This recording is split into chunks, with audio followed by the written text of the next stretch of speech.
Hello students, mandate brains Hindi में आप सभी का स्वागत है। मैं हूं आपकी हिंदी टीचर लाली वर्मा और आज हम जानने वाले हैं कि कक्षा 10वीं में कौन सी बुक्स हैं। संपूर्ण जानकारी इस वीडियो में आप जान पाएंगे। साथ ही साथ ये भी जान पाएंगे कि कक्षा 10वीं में भी दो बुक्स हैं, कोर्स ए और कोर्स बी।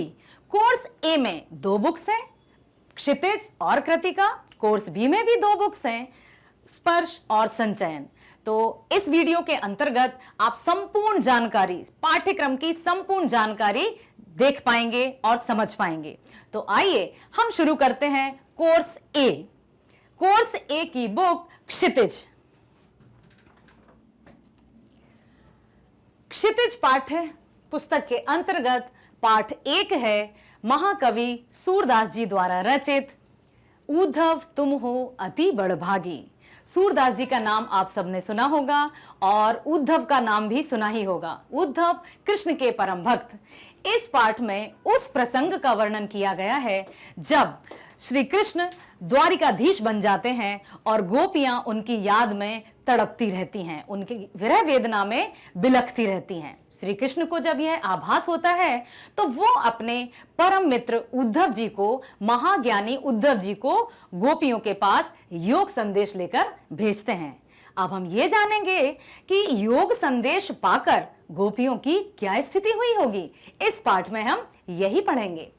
अब चलते हैं पाठ 2 की तरफ। लिखा है महाकवि तुलसीदास जी द्वारा राम लक्ष्मण परशुराम संवाद। तुलसीदास जी का नाम भली भांति जग जाहिर है। रामचरितमानस की रचना की गई है और राम लक्ष्मण परशुराम संवाद ये पाठ भी रामचरितमानस के बाल कांड से लिया गया है। इस पाठ में उस समय का वर्णन है, उस प्रसंग का वर्णन है जब श्री राम द्वारा शिव धनुष भंग किया जाता है और शिव धनुष के भंग करने के साथ ही उसकी टंकार चारों दिशाओं में गूंज जाती है। तो भगवान परशुराम जी क्रोधित होकर स्वयंवर सभा में आते हैं और वहां क्या होता है वही हम पढ़ेंगे इस पाठ में। चलते हैं पाठ 3 की तरफ। कवि देव, रीतिकाल के प्रसिद्ध कवि देव द्वारा रचित पायनी नुपुरु मंजी बजे। यहां पर श्री कृष्ण के मनोहारी रूप सौंदर्य का वर्णन किया है। साथ ही साथ वसंत ऋतु का भी इस पाठ में वर्णन किया गया है। चलते हैं आत्मकथ्य। लिखा है जयशंकर प्रसाद जी ने। आत्मकथ्य। अब यहां पर आत्मकथ्य शब्द आते ही एक प्रश्न तो अवश्य आया होगा। आत्मकथा हमने सुना है, जीवनी हमने सुनी है, आखिर ये आत्मकथ्य होता क्या है? आत्मकथ्य का अर्थ है स्वयं का कथन, स्वयं के द्वारा किया गया, कहा गया कथन। आत्मकथ्य। आत्मकथा वो होती है जिसको लिखते समय हम कोई भी बात, चाहे वो अच्छी हो या बुरी हो, खट्टी हो या मीठी हो, सबका वर्णन हमें आत्मकथा में करना ही पड़ता है। परंतु इसमें कवि जयशंकर प्रसाद जी ने आत्मकथा नहीं लिखी है, उन्होंने यहां पर आत्मकथ्य लिखा है और इसी के अंतर्गत उन्होंने अपनी मन की वेदना को, अपने मन की बात को हम सबके समक्ष रखा है कि किस तरह का वर्णन कहा जाता है या किया जाता है। वो हम पढ़ेंगे कि आत्मकथ्य आखिर होता क्या है और किस तरह से रचना की जाती है। साथ ही साथ पाठ 5 उत्साह अट नहीं रही है।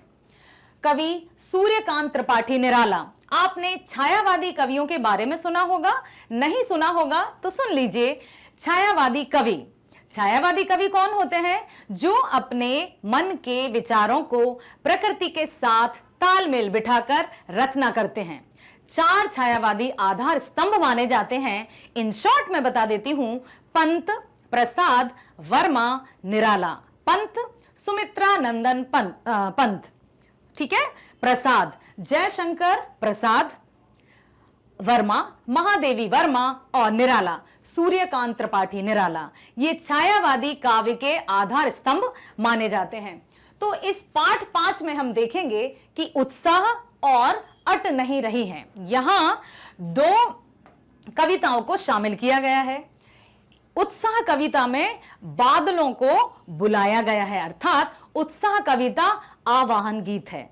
इसमें कवि भीषण गर्मी के बाद बादलों से आह्वान करते हैं, प्रार्थना करते हैं कि बादल गरजो और बरसो, तप्त धरा को शीतल करो। उत्साह के अंतर्गत हम पढ़ेंगे। साथ ही साथ अट नहीं रही है, जो दूसरा भाग है कविता का, अट नहीं रही है, इसमें कवि ने वसंत ऋतु का वर्णन किया है कि वसंत ऋतु में प्रकृति कितनी सुंदर होती है। चारों तरफ हरियाली ही हरियाली छा जाती है, पेड़ों पर नए नए पत्ते आ जाते हैं और रंग बिरंगे फूलों की माला, ऐसा लगता है जैसे प्रकृति ने रंग बिरंगे फूलों की माला पहन ली हो। साथ ही साथ निराला जी ने यह भी कहा है कि साक्षात देवी लक्ष्मी का रूप प्रकृति धारण कर लेती है। आते हैं हम पाठ 6, दंतुरित मुस्कान और फसल। कवि नागार्जुन ने भी इस कविता के अंदर दो कविताओं को शामिल किया है। यह दंतुरित मुस्कान और फसल। यह दंतुरित मुस्कान में छोटे से बच्चे की मनोहारी मुस्कान का वर्णन किया है। छोटा सा बच्चा जब उसको दांत आते हैं, 6 महीने साल भर के जो बच्चे रहते हैं, आप सबने भी देखा होगा कि जब बच्चे को दांत निकलते हैं और जो मुस्कुराहट उसकी होती है तो मन मोह लेती है सभी का। उस मुस्कुराहट का वर्णन कवि ने इस दंतुरित मुस्कान कविता के अंतर्गत किया है। साथ ही साथ यहां पर आती है फसल। फसल नाम सुनते ही हमें किसान, खेत और गांव मस्तिष्क में उसकी छवि उभर आती है। कवि ने फसल कविता के अंतर्गत ग्रामीण जीवन का परिवेश बताने का प्रयास किया है। और साथ ही साथ पाठ 7, छाया मत छूना, गिरिजा कुमार माथुर। गिरिजा कुमार माथुर जी द्वारा रचित छाया मत छूना। छाया को कोई छू पाया है भला? छाया का यहां पर कविता में अर्थ है बीती हुई स्मृतियां। स्मृतियां अर्थात यादें, ऐसी यादें जो बीत चुकी हैं। कवि ने उन यादों को याद करने से मना किया है। उनका मानना है कि चाहे वो यादें खट्टी हो या मीठी हो, अच्छी हो या बुरी हो, हमें विगत स्मृतियों को याद नहीं करना है, क्योंकि कोई भी याद जब हम करते हैं तो उससे हमारा जो दुख है वो 2 गुना हो ही जाता है। कविता की पहली ही पंक्ति है, छाया मत छूना, मन होगा दुख दूना। तो यहां पर विगत स्मृतियां, विगत मीन्स जो बीत चुकी हैं, बीती हुई स्मृतियों को हमें याद नहीं करना है। हमें केवल और केवल वर्तमान पर ही केंद्रित रहना है। जब वर्तमान पर केंद्रित रहेंगे तो बीता हुआ और आने वाला दोनों कल फलीभूत होंगे। साथ ही साथ चलते हैं हम पाठ 8, कन्यादान। ऋतुराज जी द्वारा रचित कन्यादान कविता। कन्यादान शब्द भली भांति सुना होगा आप सभी ने। विवाहिक परंपरा के अनुसार जब बेटी का विवाह होता है तो एक रस्म होती है, कन्यादान की रस्म।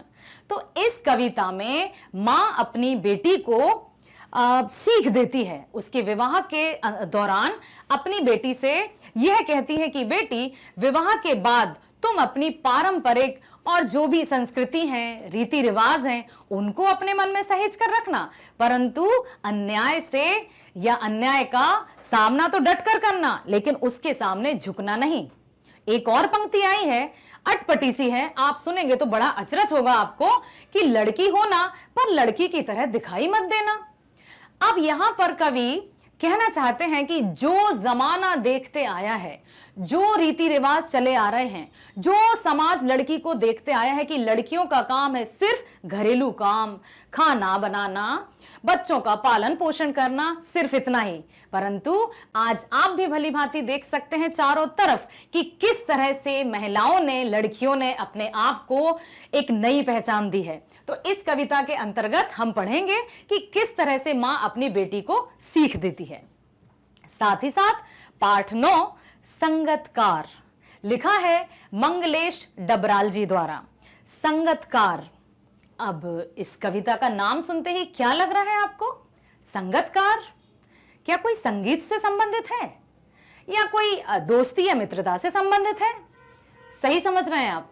संगतकार का अर्थ जो अभी दोनों चर्चाएं की वो दोनों ही शामिल हैं, एक तो संगीत, दूसरा मित्रता। संगतकार का अर्थ होता है ऐसे व्यक्ति जो रहते तो पर्दे के पीछे हैं, परंतु उनके सहयोग के बिना मुख्य कलाकार कुछ भी नहीं। अर्थात हमारे जो सहयोगी हैं हमें उनके प्रति हमेशा कृतज्ञ रहना चाहिए। कृतज्ञ शब्द सुना है, कृतज्ञ का अर्थ होता है उपकार मानने वाला। तो इस कविता के अंतर्गत हम देखेंगे कि संगीत हो या कोई भी क्षेत्र हो, राजनीति हो, फिल्मी जगत हो या परिवार हो, हर एक क्षेत्र में संगतकार अर्थात हमें सहयोगियों की आवश्यकता होती है। आइए चलते हैं हम गद्य खंड की ओर। पाठ 10 नेताजी का चश्मा। जी हां, यहां पर नेताजी का चश्मा, नेताजी किसको कहा जाता था? यस, सुभाष चंद्र बोस।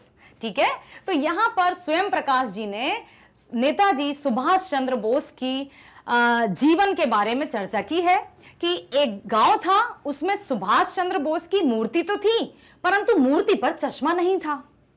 और आप सबने भी देखा होगा, जहां कहीं भी तस्वीर देखी होगी या मूर्ति देखी होगी, नेताजी की मूर्ति तो चश्मा तो होना ही है, परंतु उस मूर्ति पर चश्मा नहीं था। तो उस पाठ में क्या हुआ होगा? एक हालदार साहब है, जिस पाठ में उन्होंने मुख्य किरदार निभाया है, हालदार साहब है। तो क्या किया होगा, किस तरह का चैप्टर होगा, हम पढ़ेंगे। अब चलते हैं हम पाठ 11 बाल गोबिंद भगत। लिखा है राम वृक्ष बेनीपुरी। बाल गोबिंद भगत, बाल गोबिंद भगत नाम सुनते ही ऐसा लग रहा है जैसे कोई भक्ति साधना या साधु संत के बारे में बात की जा रही है। तो यहां पर एक ऐसे व्यक्ति के बारे में चर्चा की जाएगी जो गृहस्थ हैं। गृहस्थ अर्थात घर गृहस्थी परिवार सब कुछ है उनके पास, फिर भी उनके जो सिद्धांत हैं, उनकी जो दिनचर्या है वो अनुकरणीय है, अनुसरणीय है। ऐसे ही व्यक्ति के बारे में हम पढ़ेंगे बाल गोबिंद भगत पाठ में। चलते हैं पाठ 12 लखनवी अंदाज। लिखा है यशपाल जी ने। लखनवी अंदाज, यस, नवाबी ठाट बाट, नवाबी रहन सहन।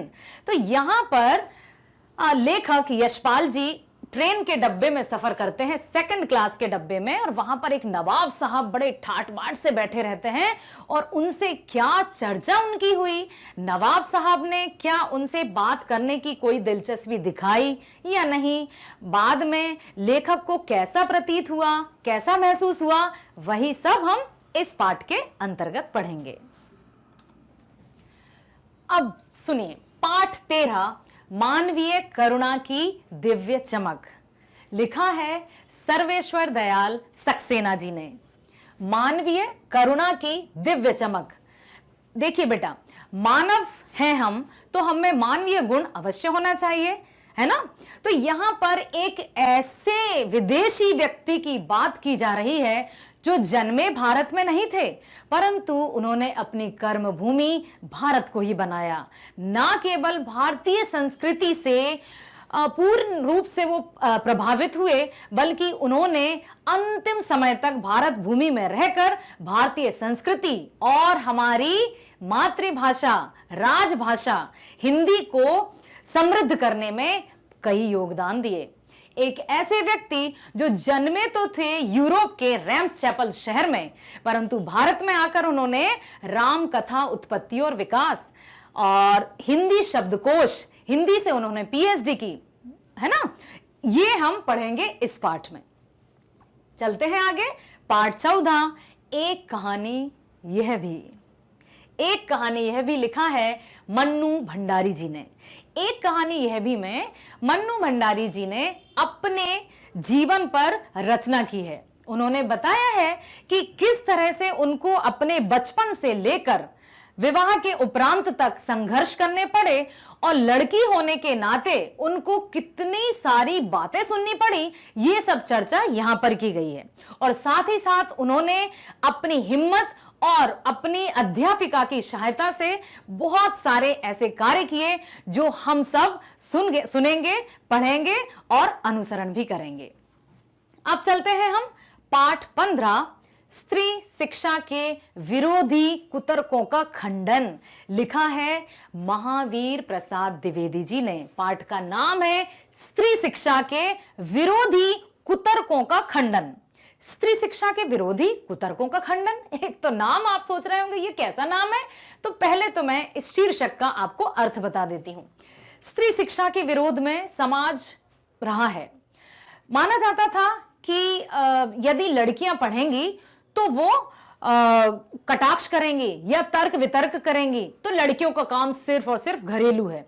इसलिए ऐसा समाज निर्मित हुआ कि लड़कियों को शिक्षा प्रदान नहीं की जाएगी। ये हम बात कर रहे हैं लगभग 50, 60 या 100 वर्ष पूर्व की। ठीक है, तो यहां पर किस तरह से फिर लड़कियों ने या समाज के ऐसे कुछ समाज सुधारक आए जिन्होंने स्त्री शिक्षा के प्रति अपना सहयोग दिया, और आज स्थिति आप सभी के सामने है। चलते हैं पाठ 16, नौबत खाने में इबादत। नौबत खाने में इबादत लिखा है यतीन्द्र मिश्र जी द्वारा। नौबत खाने में इबादत पाठ है मशहूर शहनाई वादक बिस्मिल्लाह खां के जीवन पर। बिस्मिल्लाह खां एक ऐसे शहनाई वादक थे जिनका नाम ना केवल भारत में ही अपितु संपूर्ण विश्व में छाया हुआ है, और आज भी उनका उदाहरण दिया जाता है। उनके शहनाई के चर्चे ना केवल भारत में अपितु संपूर्ण विश्व में विख्यात हैं। उन्होंने अपने शहनाई वादन के अभ्यास को लगभग 80 बरस तक पूर्ण किया, और फिर भी उनको ये लगता था कि अभी भी मेरे अभ्यास में, मेरी प्रैक्टिस में कुछ तो कमी रह गई है। इस पाठ से हमें यह शिक्षा अवश्य मिलेगी कि कितना भी करेंगे हम काम, उस काम से हमें संतुष्ट नहीं होना है। अर्थात हमें थक हार कर बैठना नहीं है कि बस बहुत हो गया, अब नहीं। हमें नित्य निरंतरता के साथ कार्य करते जाना है, तब कहीं जाकर हम मंजिल के, लक्ष्य के समीप पहुंच पाते हैं, निकट पहुंच पाते हैं। क्षितिज का अंतिम पाठ संस्कृति लिखा है भदंत आनंद कौशल्यायन जी ने। संस्कृति शब्द तो हम सबने सुना है, लेकिन क्या संस्कृति और सभ्यता में कुछ अंतर स्पष्ट दिखाई दिया आपको? जी हां, संस्कृति और सभ्यता में एक अंतर है। संस्कृति अर्थात जो रीति रिवाज चले आ रहे हैं, जो भारतीय संस्कृति में जो परंपराएं चली आ रही है, वो हमारी संस्कृति है। और सभ्यता मतलब कोई उस संस्कृति का पालन करते हुए नए नए आविष्कार करना सभ्यता के अंतर्गत आता है। ये हुई हमारी क्षितिज पाठ्य पुस्तक। अब चलते हैं हम कोर्स ए। ये देखा हमने क्षितिज के चैप्टर्स, और अब हम देखेंगे कि कोर्स ए में ही एक और हमारी पाठ्य पुस्तक है, पूरक पाठ्य पुस्तिका कृतिका। तो आइए उसके पाठ का हम यहां पर देखते हैं। कृतिका का पहला पाठ है माता का अंचल। पाठ पहला माता का अंचल लिखा है शिव पूजन सहाय जी ने।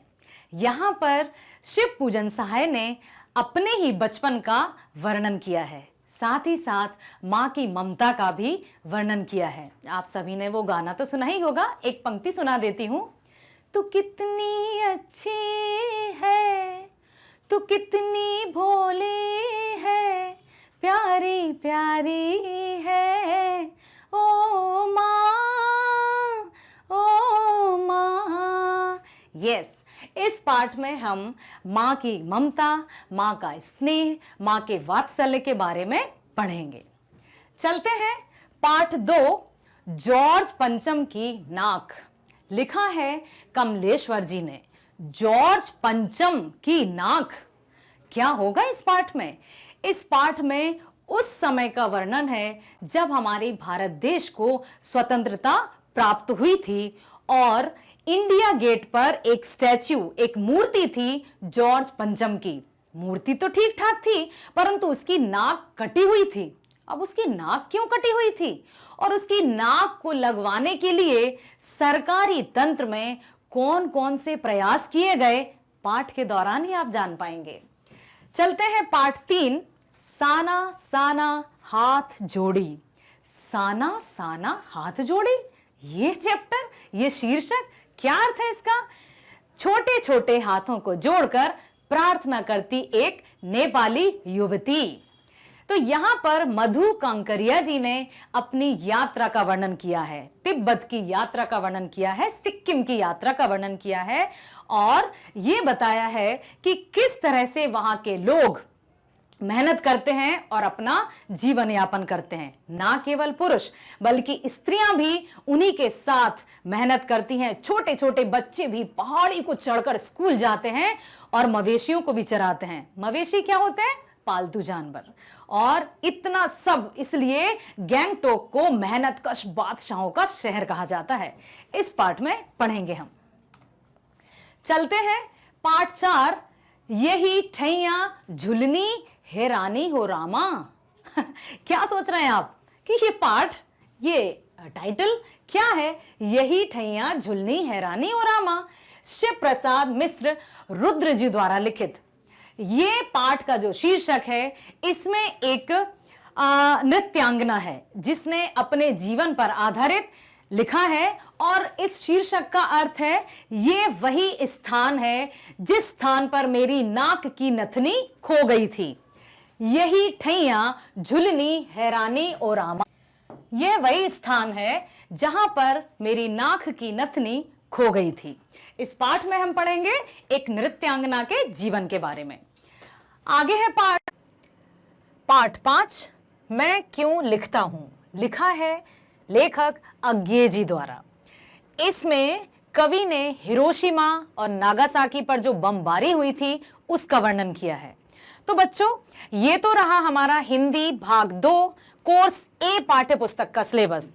अब हम चलते हैं कक्षा 10वीं की ही कोर्स बी की तरफ, जिसके अंतर्गत हमारी 2 बुक्स रहेंगी, स्पर्श और संचयन। पहला पाठ है स्पर्श से कबीर दास जी द्वारा रचित साखी। अब साखी का अर्थ क्या होता है? साखी का अर्थ होता है साक्ष्य। साक्ष्य अर्थात प्रमाण। ऐसी साखी, या जिनको हम कह सकते हैं कि दोहे की भांति ही साखी होती हैं साखियां, जो कबीर दास जी द्वारा प्रत्यक्ष जीवन पर आधारित लिखी गई हैं। तो यहां पर हम कबीर दास जी की साखियों का अध्ययन करेंगे। साथ ही साथ पाठ 2 है मीरा, मीराबाई जी द्वारा रचित पद। मीरा के पद भी आपने सुने होंगे। एक पद, चलिए मैं 2 पंक्तियां आपको सुनाती हूं, अवश्य आपने सुना होगा।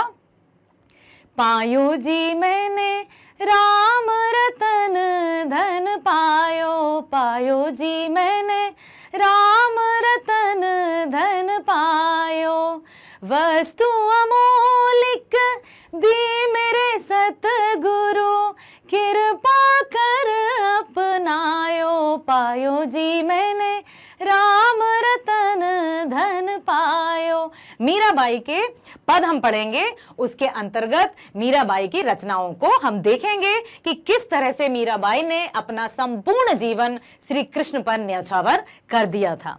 साथ ही साथ पाठ 3 बिहारी जी द्वारा रचित दोहे।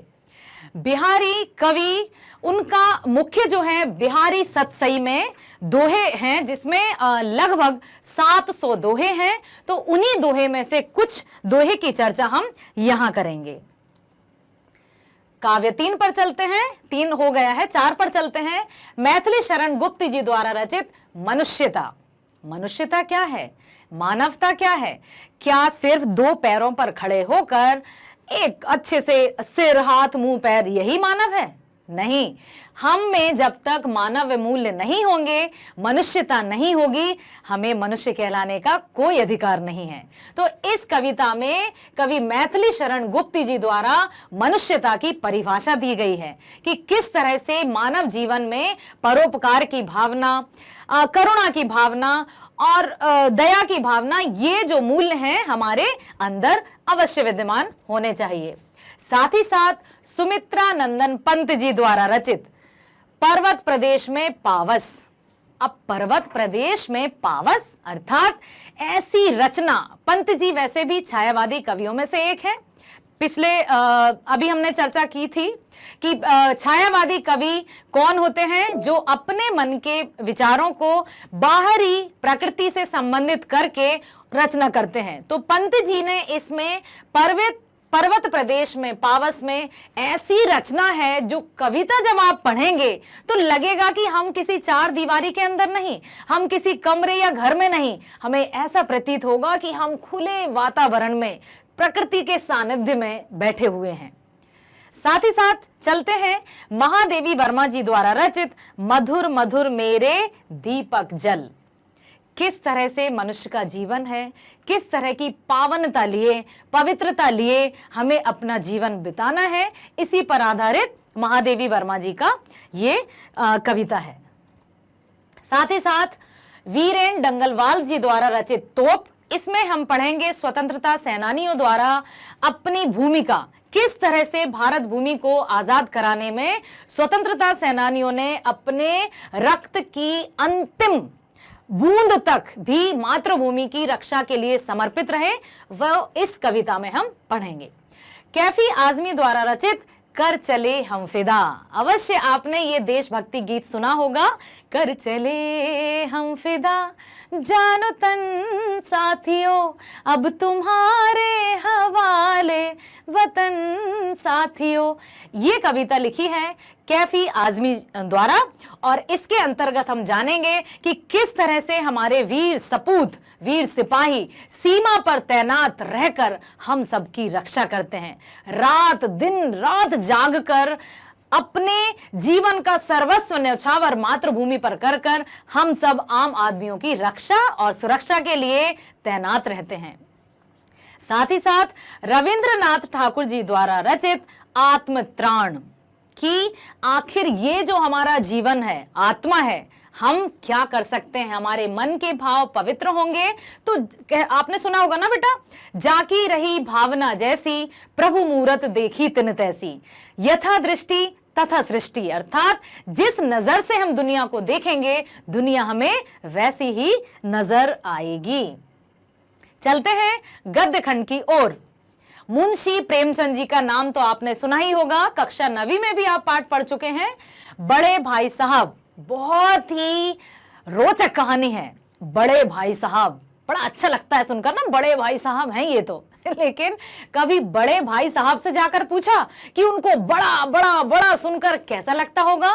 कभी कभी घर में 3 साल का बच्चा भी बड़ा भैया बन जाता है। अब उसे ये लगता है कि मेरी क्या गलती है, मैं बड़ा हूं, तुम ये मत करो, तुम वो मत करो, छोटे को करने दो, भाई मैं क्या करूं? तो फिर तो यहां पर बड़े भाई साहब की कुछ स्थिति ऐसी ही है, हम इस कहानी में पढ़ेंगे।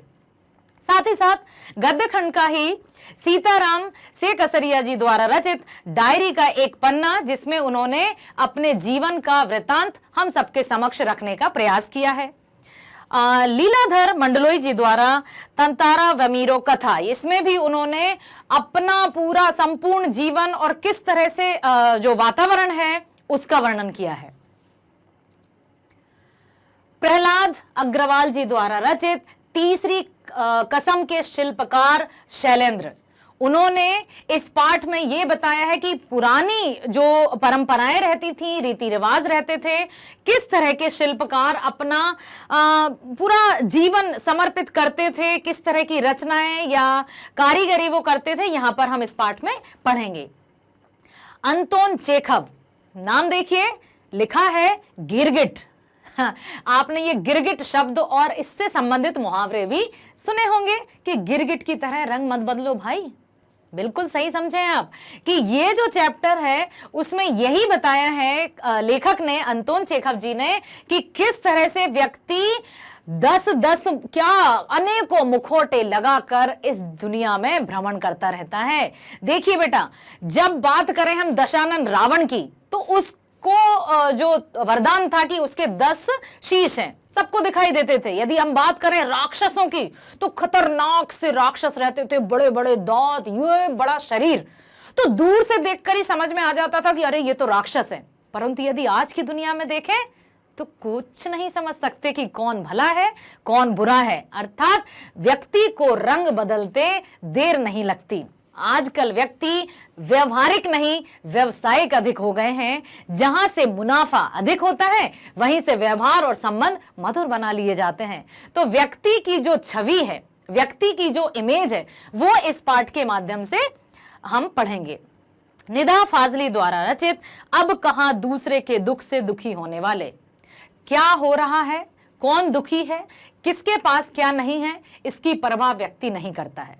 स्वार्थ के वशीभूत होकर व्यक्ति अपने आप में लीन रहता है। अब हम ये भी नहीं कह रहे हैं कि अपने कार्य को छोड़कर केवल हम दूसरों का भला ही करते रहें, परंतु आपने वो सुना होगा ना, साईं इतना दीजिए जामे कुटुंब समाए, मैं भी भूखा ना रहूं साधु ना भूखा जाए। जितना हमारे पास है, और ये आवश्यक नहीं है कि हम मात्र धन देकर ही किसी की सहायता कर सकते हैं, मानसिक सहायता कर सकते हैं, भावनात्मक रूप से सहायता कर सकते हैं। जिस समय जहां कोई आवश्यकता आए तो हम अपने आप को सामने लाकर सहायता कर सकते हैं। जितनी हमारी चादर उतना तो पांव पसार सकते हैं ना। तो इस पाठ में हम यही पढ़ेंगे। रविंद्र केलेकर जी द्वारा रचित पतझर में टूटी पत्तियां, गिन्नी का सोना, झेन की देन, बड़े ही मजेदार चैप्टर हैं, हम पढ़ेंगे इनको। साथ ही साथ हबीब तनवीर जी द्वारा रचित कारतूस एकांकी है, इसमें भी हम पढ़ेंगे कि किस तरह की कारतूस और क्या हुआ होगा। पाठ में पढ़कर ही आप ज्यादा आनंद ले पाएंगे। चलते हैं हमारी पूरक पाठ्य पुस्तिका संचयन की तरफ। मिथिलेश्वर जी द्वारा रचित हरिहर काका, यहां पर हरिहर काका हैं, उनसे बातें करेंगे, उनसे उनके जीवन का अनुभव जानेंगे और बहुत सारी रोचक कथाओं का भी आनंद लेंगे। साथ ही साथ गुरदयाल सिंह सपनों के से दिन। कभी कभी हमें लगता है ना कि वे भी क्या दिन थे, क्या दिन थे, कितने अच्छे दिन थे, काश वे दिन लौट कर वापस आ जाते। तो कुछ इसी तरह की रचना है गुरदयाल जी सिंह जी द्वारा रचित सपनों के से दिन। संचयन का ही अंतिम पाठ है राही मासूम रजा जी द्वारा रचित टोपी शुक्ला। टोपी का भी सरनेम टोपी शुक्ला, बिल्कुल। ये बहुत ही रोचक कहानी है, इसको पढ़कर आपको आनंद आ जाएगा। पाठ पढ़ेंगे तभी इसका सस्पेंस आपके सामने आएगा, मजा आएगा। तो ये थी हमारी दोनों पाठ्य पुस्तक और सूरदास जी का जीवन परिचय। इनका जन्म सन 1478 में माना जाता है।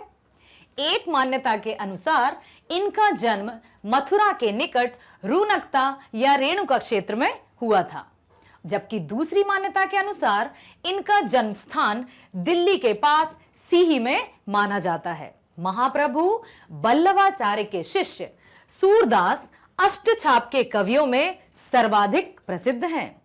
सूर वात्सल्य और श्रृंगार के श्रेष्ठ कवि माने जाते हैं। इनकी मृत्यु सन 1583 में हुई और इनकी मुख्य 3 रचनाएं हैं, सूरसागर, सूर सारावली और साहित्य लहरी।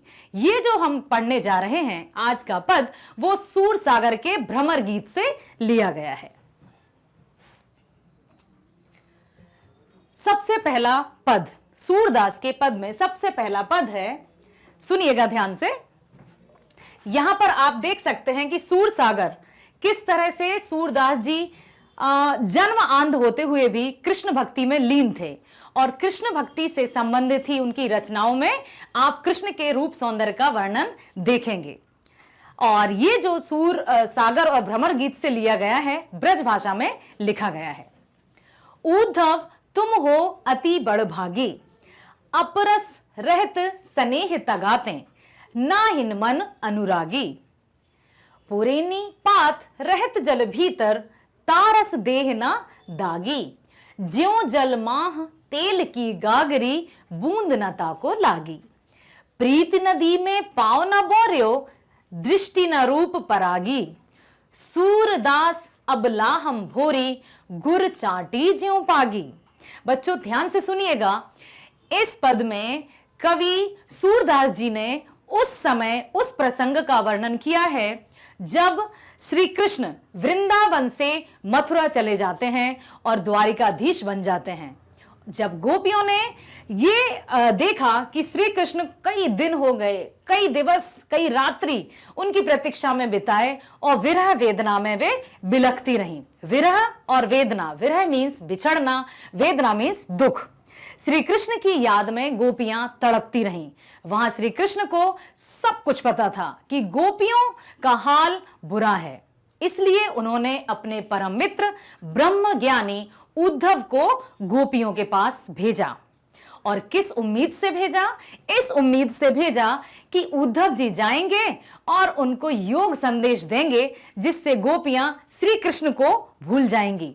तो क्या ऐसा हुआ होगा? अभी देखते हैं।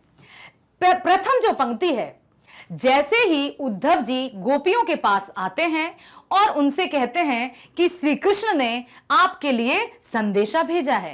गोपियों को लगता है कि प्रेम संदेश भेजा होगा, बहुत अच्छा संदेशा भेजा होगा, तो सारी की सारी गोपियां उद्धव जी को घेर लेती हैं।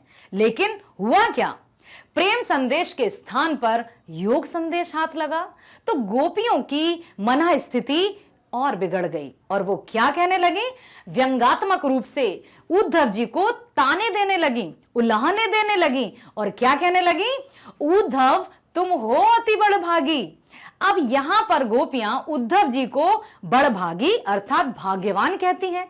भाग्यवान कहने के पीछे व्यंग है, कटाक्ष है, उल्लाहना है कि तुम श्री कृष्ण के निकट रहकर भी उनके प्रेम बंधन में नहीं बंधे, तुमसे बड़ा अभागा भला कौन होगा। तो प्रत्यक्ष रूप से तो उद्धव से वो भाग्यवान कहती हैं, परंतु परोक्ष या अप्रत्यक्ष रूप से उद्धव जी को अभागा कहती हैं। कहती हैं अपरस रहित स्नेह तगाते नाहिन मन अनुरागी। श्री कृष्ण के निकट तुम रहकर उनके प्रेम बंधन में नहीं बंधे, तुमसे बड़ा अभागा भला कौन होगा। आगे कहती हैं पुरी निपात रहित जल भीतर तारस देह न त्यागी। तुम तो उस कमल के पत्ते की भांति हो जो रहता तो जल में है परंतु भीगता नहीं है। साथ ही साथ ज्यों जल माह तेल की गागरी बूंद न ताको लागी, अर्थात तेल से लिपटी हुई मटकी के समान हो जिस पर एक भी बूंद नहीं ठहरती। कैसे हो तुम अभागे हो जो दया के सागर, प्रेम के सागर के निकट रहकर भी उनके प्रेम बंधन में नहीं बंधे। ज्यों जल माह तेल की गगरी बूंद न ताको लागी, प्रीति नदी में पाओ न बोरियो दृष्टि न रूप परागी। प्रेम के सागर, प्रेम की नदी भगवान श्री कृष्ण, और तुम कैसे कि तुम्हारे पैरों पर एक छींटा भी नहीं पड़ा, तुम जरा से भी नहीं भीगे हो। सूरदास अबला हम भोरी गुड़ चाटी ज्यों पागी। हम तो उन चींटियों की भांति हैं जो गुड़ के पास जाती हैं, चाहे उनकी मृत्यु हुई क्यों ना हो जाए, परंतु वे फिर भी गुड़ या ऐसी वस्तु या चीज के पास जाना नहीं छोड़ती हैं जो मीठा हो। अर्थात श्री कृष्ण तो हमारे लिए परम मिठास हैं, परम आनंद हैं, और हम जीते या मरते दम तक श्री कृष्ण को नहीं भूल पाएंगे। आया बेटा समझ में? यही लिखा है यहां पर कि इन पंक्तियों में गोपियां उद्धव से व्यंग करती हैं कि तुम बहुत ही भाग्यशाली हो जो कृष्ण के पास रहकर भी उनके प्रेम और स्नेह से वंचित हो। तुम कमल के उस पत्ते के समान हो जो रहता तो जल में है परंतु जल में डूबने से बचा रहता है। जिस प्रकार तेल की गगरी को जल में भिगोने पर भी उस पर पानी की एक बूंद भी नहीं ठहरती, ठीक उसी प्रकार तुम श्री कृष्ण रूपी प्रेम की नदी के साथ रहते हुए भी उसमें स्नान करने की बात तो दूर, तुम पर तो श्री कृष्ण प्रेम की एक छींट भी नहीं पड़ी। तुमने कभी प्रीति रूपी नदी में पैर तक नहीं डुबोए। तुम बहुत विद्वान हो, इसलिए कृष्ण के प्रेम में नहीं रंगे, परंतु हम भोली भाली गोपिकाएं हैं, इसलिए हम उनके प्रति ठीक उस तरह का आकर्षण रखते हैं जैसे चींटियां गुड़ के प्रति आकर्षित होती हैं, और हम उनके प्रेम में लीन हैं। दूसरा पद, मन की मन ही मांझ रही, कहिए जाए कौन पै उद्धव नाही परत कही। अवधि आधार आस आवन की तन मन व्यथा सही। अब इन जोग संदेशनी सुनी सुनी बिरहन विरह दही। चाहती हुती गुहार जितहि ते उतते धार बही। सूरदास अब धीर धरहि क्यों मर ज्यादा ना लही। इन पंक्तियों में गोपियों ने उद्धव से कहा है कि हमारे जो मन की व्यथा है, हमारे जो मन का दुख है, हम तो सिर्फ श्री कृष्ण से ही कहेंगे और किसी से हमें अपने मन की बात नहीं कहनी है। परंतु अब वे नहीं कह पाएंगी किसी से भी। वे उद्धव को अपने संदेश देने का उचित पात्र नहीं समझती और कहती हैं कि उन्हें बातें सिर्फ कृष्ण से कहनी है, किसी और को कहकर संदेश नहीं भेज सकती। वे कहती हैं कि इतने समय से कृष्ण के लौट कर आने की आशा को हम आधार मानकर हर प्रकार से दुख सह रही थीं, परंतु ना तो स्वयं श्री कृष्ण आए और ना ही कोई प्रेम का संदेशा भेजा भी तो क्या, योग संदेश। तो ये जो योग संदेश है उसने तो हमारे पीड़ा को और भी अधिक बढ़ा दिया है। जिस प्रकार घी डालने पर अग्नि और अधिक प्रज्वलित हो जाती है, उसी प्रकार से उनकी पीड़ा, उनका दुख, उनकी वेदना योग संदेश सुनकर और बढ़ गई। ऐसे समय में कोई अपने रक्षक को पुकारता है, परंतु हमारे जो रक्षक हैं वही आज हमारे दुख का कारण बने हैं। हे उद्धव, अब हम धीरज क्यों धरें, कैसे धरें, जब हमारी आशा का एक तिनका भी डूब गया। सूरदास अब धीर धरहि क्यों, मर ज्यादा न लही। जब उसने अपनी मर्यादा नहीं रखी, उसने अपनी बात को, अपनी वचन को नहीं निभाया, तो हमसे क्यों धीरज रखने की बात कही जा रही है। तीसरे पद पर चलते हैं। हमारे हरि हारिल की लकरी, मन क्रम वचन नंद नंदन और यह दृढ़ करी पकरी। जागत सोवत स्वप्न दिवस निस, कान कान जकरी। सुनत जोग लागत है ऐसो, ज्यों करुई ककरी। सूतो व्याधि हमको ले आए, देख सुनी न करी। यह तो सूरत नहीं ले सौंपो, जिनके मन चकरी। इन पंक्तियों में कवि सूरदास जी कहते हैं कि गोपियां पुनः उद्धव जी को उल्हाने देती हैं और उल्हाने देते हुए कहती हैं कि हमारे हरि हारिल की लकड़ी हैं। जिस प्रकार से हारिल पक्षी एक लकड़ी को ही अपना जीने का सहारा मान लेता है, ठीक उसी प्रकार से हमने भी श्री कृष्ण को अपने जीवन का एकमात्र सहारा मान लिया है। मन क्रम वचन नंद नंदन और यह दृढ़ करी पकड़ी। मन से, वचन से, कर्म से हमने हर तरफ से श्री कृष्ण को ही अपना सहारा मान लिया है और एकमात्र श्री कृष्ण ही हमारे उर अर्थात हृदय में बसते हैं। जागत सोबत स्वप्न दिवस निस, काना काना जकरी। जागते हुए, सोते हुए हर समय हम श्री कृष्ण के ही नाम की रट लगाना चाहती हैं, उनके नाम को ही जपना चाहती हैं। सूतो व्याध सुनत जोग लागत है ऐसो, ज्यों करुई ककरी। ध्यान से सुनिएगा, उन्होंने योग संदेश को कड़वी ककड़ी के समान त्याज्य बताया है। जिस तरह से यदि हम खाते हैं और ककड़ी कड़वी आ जाए तो हम उसको फेंक देते हैं, ठीक उसी प्रकार से उद्धव जी से गोपियां कहती हैं कि जो योग का संदेश तुम हमारे लिए लाए हो वो तो हमारे लिए कड़वी ककड़ी के समान त्याज्य है, त्यागने योग्य है। तो जाइए, योग का संदेश तो उन लोगों को दीजिए जिनका मन चक्री के समान घूमता रहता है, जिनका मन अस्थिर है या जिनका मन स्थिर नहीं है। सूतो व्याधि हमको ले आए, देख सुनी ना करी। और एक आप जो योग रूपी संदेश हमारे पास ले आए, एक रोग की भांति ले आए। आप तो महान हैं, आप तो ब्रह्म ज्ञानी हैं, आपको इतना भी नहीं पता कि योग का संदेश किसे देना चाहिए। अरे योग का संदेश तो उन्हें दिया जाता है जिनका मन स्थिर नहीं होता, और हम सब का मन तो स्थिर है। हमारे मन में तो सिर्फ और सिर्फ कन्हैया है, कान्हा है, तो हम योग का संदेश क्यों सुने। जाइए जाइए यहां से, हमें आपकी बातें नहीं सुननी है। देखिए यहां पर लिखा है बेटा, इन पंक्तियों में गोपियां कहती हैं कि कृष्ण उनके लिए हारिल की लकड़ी है। जिस तरह हारिल पक्षी लकड़ी के टुकड़े को अपने जीवन का सहारा मानता है, उसी प्रकार श्री कृष्ण भी गोपियों के जीने का आधार हैं। उन्होंने मन, कर्म और वचन से नंद बाबा के पुत्र को अपना लिया है। गोपियां कहती हैं कि जागते हुए, सोते हुए, दिन में, रात में, स्वप्न में हमारा रोम रोम श्री कृष्ण के नाम की ही रट लगाना चाहता है। उन्हें उद्धव का संदेश कड़वी ककड़ी के समान लगता है। हमें कृष्ण के प्रेम का रोग लग चुका है। अब हम आपके कहने पर योग का रोग नहीं लगा सकती, क्योंकि हमने तो इसके बारे में ना कभी सुना, ना देखा और ना कभी इसको भोगा ही है। आप जो यह योग का संदेश लाए हैं उन्हें जाकर सौंपिए, जिनका मन चंचल हो, क्योंकि हमारा मन पहले ही कहीं और लग चुका है, कहीं और लग चुका है, अर्थात श्री कृष्ण के पास हमारा मन है, हमारे मन में, हृदय में श्री कृष्ण बस चुके हैं। अब चलते हैं हम काव्य चौथे की तरफ। हरि हैं राजनीति पढ़ी आए, समुझी बात कहत मधुकर के समाचार सब पाए। एक अति चतुर हुते पहले ही अब गुरु ग्रंथ पढ़ाए, बड़ी बुद्धि जानी जो उनकी जोग संदेश पठाए। यहां पर जोग अर्थात योग, जैसा कि मैंने आपको पहले भी बताया कि ये जो काव्यांश हैं वो ब्रज भाषा में लिखे गए हैं।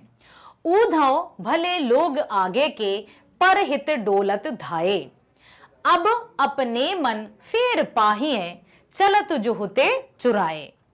ते क्यों अनीति करें आपुन जे और अनीति छुड़ाए, राज धर्म तो यह सूर जो प्रजा नहीं सताए। अंतिम पैराग्राफ, अंतिम काव्यांश में गोपियां उद्धव जी से शिकायत करते हुए कहती हैं, श्री कृष्ण को जाकर कह देना कि लगता है अब उसने राजनीति पढ़ ली है, राजनेता हो गया है, वो ऐसी नीति चलाने लगा जिस पर वो राज कर सके, परंतु संभवतः वो एक बात भूल गया है। क्या भूल गया है? समुझी बात कहत मधुकर के समाचार सब पाए। जो समाचार आप कृष्ण की तरफ से हमारे लिए लेकर आए हैं वो हमारे लिए किसी कार्य का नहीं है। एक अति चतुर होते पहले ही अब गुरु ग्रंथ पढ़ाए, बड़ी बुद्धि जानी जो उनकी जोग संदेश पठाए। लगता है उसकी बुद्धि भी बढ़ गई है, लगता है उसने अब गुरु ग्रंथ भी पढ़ लिया है, इसलिए हमें योग का संदेश भेज दिया। उसने ये अनुमान भी कैसे लगाया कि हम योग संदेश सुनेंगी, हम योग धारण कर लेंगी? क्या वो यह नहीं जानता? जो सब कुछ जानता है, सर्वव्यापी है, उसे इतना भी नहीं पता कि हमारे मन में तो वही बसा है। फिर उसने हमारे लिए योग का संदेश क्यों भेजा? ऊधव भले लोग आगे के परहित डोलत धाये। और आप जैसे भले लोग जो दूसरों के हित के लिए चले आए हमारे पास, आप तो विद्यमान है ना, बुद्धिमान है ना, ब्रह्म ज्ञानी है, आप आ गए उनके कहने पर। तनिक विचार ही कर लेते उद्धव जी कि आप कहां जा रहे हैं, किसके पास जा रहे हैं और क्या लेकर जा रहे हैं। आपको तो यह अनुमान होना चाहिए कि योग का संदेश किसे सुनाया जाता है। अब अपने मन फेर पाहिए चलत जो होते चुराए। हमारा मन वो ले गया था, छलिया, माखन चोर, कई नामों से श्री कृष्ण को हम जानते हैं। इसी तरह से गोपियां उद्धव जी से कहती हैं कि अब अपने मन फेर पाहिए चलत जो होते चुराए। जो हमारे मन को चुरा कर ले गया था, जो हमारे हृदय को चुरा कर ले गया था, अब वो वापस करना चाहता है। भला ये कैसे संभव हो सकता है? ते क्यों अनीति करें आपुन जे और अनीति छुड़ाए, राज धर्म तो यह सूर जो प्रजा नहीं सताए। अब कहती हैं गोपियां कि ये तो ते किए अनीति करे आपुन, अर्थात अन्याय तो वही कर रहा है जो अन्याय से बचाने वाला है। राजा का धर्म क्या होता है? प्रजा की रक्षा करना, अन्याय को न्याय में परिवर्तित करना। किसी भी प्रजा की या कोई भी जनता हो जिसको कोई कष्ट होता है तो वो राजा के पास ही अपनी शिकायत लेकर जाता है, परंतु उसने तो स्वयं हमें इतनी बड़ी पीड़ा दे दी, अब हम किसके पास जाएं? तो जाकर कह देना अपने राजा से कि राज धर्म तो यह सूर जो प्रजा नहीं सताए। राजा का धर्म होता है प्रजा की रक्षा करना, ना कि प्रजा को सताना। उद्धव जी जाइए। परम ज्ञानी ब्रह्म ज्ञानी उद्धव जी उनके समक्ष नतमस्तक हो गए और अपने घुटने टेकने पर विवश हो गए। और यहां पर ये हुए काव्यांश समाप्त। आगे के वीडियो में हम देखेंगे इनके प्रश्नोत्तर। उससे पहले पढ़कर बताती हूं। गोपियां कहती हैं कि श्री कृष्ण ने राजनीति पढ़ ली है।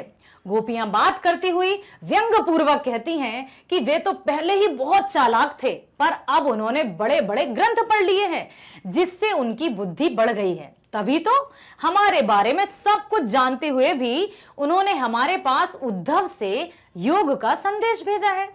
उद्धव जी का इसमें कोई दोष नहीं है। आपस में वे बातें करती हैं कि लगता है उद्धव जी का कोई दोष नहीं है, वो तो भले लोग हैं, उन्होंने जैसा आदेश दिया वे उनका आदेश का पालन करते हुए यहां आ गए, जो दूसरों के कल्याण करने में आनंद का अनुभव करते हैं। गोपियां उद्धव से कहती हैं कि आप जाकर कहिएगा कि यहां से मथुरा जाते वक्त श्री कृष्ण हमारा मन भी अपने साथ ले गए थे, उसे वे वापस कर दें। वे अत्याचारियों को दंड देने का काम करने मथुरा गए हैं, परंतु वे स्वयं अत्याचार कर रहे हैं। आप उनसे कहिएगा कि एक राजा को हमेशा चाहिए कि वो प्रजा के हित का ख्याल रखे, उन्हें किसी प्रकार का कष्ट नहीं पहुंचने दे, यही राजधर्म है। तो यहां पर गोपियां शिकायत करती हैं और उद्धव जी से कहती हैं। पहला प्रश्न है, गोपियों द्वारा उद्धव को भाग्यवान कहने में क्या व्यंग निहित है? सोचिए जरा कि गोपियों ने उद्धव जी को भाग्यवान क्यों कहा? क्या वास्तविक रूप में उद्धव जी को भाग्यवान कहना चाहती थी या फिर उनको भाग्यवान कहकर अभागा कह रही थी?